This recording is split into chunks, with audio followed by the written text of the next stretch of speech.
Welcome back to Lou's Corner. This is your girl Lou, and this will be an update for our Pan That Palette for 2020 hashtag tiny pans. Now this was a Fantastic Ladies collab, and it was, I actually have my cards, sorry guys. It was created by, hold on, y'all don't judge me, I'm getting better at this. It was created by Sarah Tate. Now, Sarah, I can honestly say, girl, you did come up with a good one.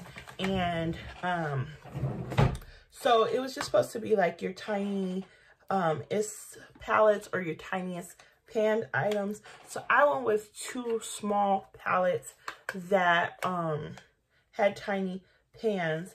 Now, both of these palettes have 12 shadows in them. I've already panned out this wine color, and I can honestly say I miss it already. It's like a brickish, wineish color.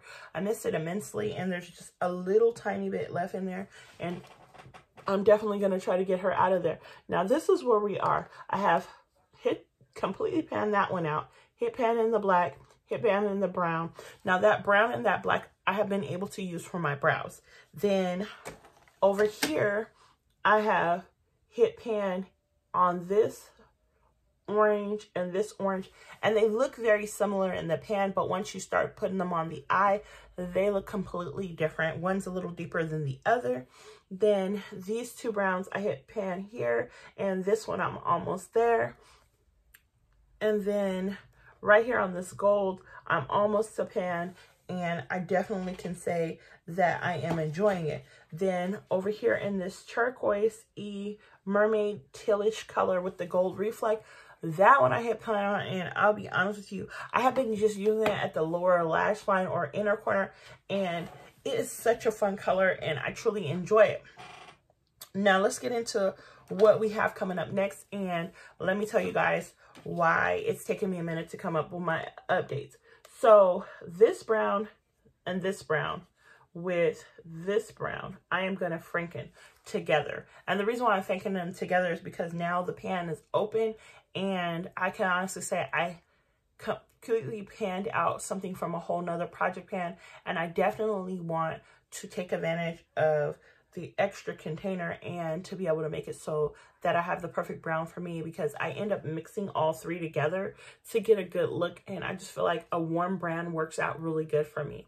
Then next, it's this light brown here, which has an orangey undertone, which I really love. However, this brown here is a little, this brown here and this brown here are colors that I basically have a hard time working with.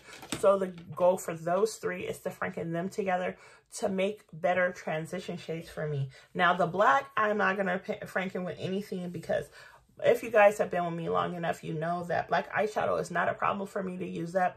I usually can go through 2 black eyeshadows a year. Now, my goal once I franken all those shades together is to franken this shade and this shade together, because this shade is a deeper shade, which I actually love. It's like a yogurty cream, like a beigey cream, and this one is a milkish cream color. So if I franken them together, I'm hoping that the darker shade will be strong enough to overpower the lighter shade, and that I can be able to use them on my lid and kind of do a matte, neutral look or all matte look once a week. Now with the all the shimmers, because honey, there are a lot of shimmers. My goal is, once I franken all the other shades together and have my black by itself, I will probably try to depot one of these palettes and move all the shimmers to one palette, just because I feel like with all the shimmers I have going, there's 4 here and there are 7 here. So that those 11 shimmers should carry us through the rest of the year. Goal with those are to, because I'm doing the 365 eyeshadow challenge with Jessica Lee this year, to take advantage of that project and just get all matte eyeshadows out and start using those with these so that I can be able to accomplish my goal of panning out these 2 palettes. Now, if I do find these palettes out at the dollar store, because I got these from Family Dollar, I am going to repurchase them. They were a good buy for $1, and the color payoff works out really good for me. And I cannot say anything negative about them other than, you know, like, you do have to build them up. They're not shades you could just pop on in. They're so pigmented and you're done. But I am used to building up my eyeshadows and using a white eyeshadow base at this point, so it's not such a big deal to me. Now, if you have any questions or comments, please leave them in the comment section below. And if you have an opportunity, go ahead and thumbs me up because it helps out. And if you haven't had a chance, go ahead and subscribe. I'll see you guys next time in Lou's Corner.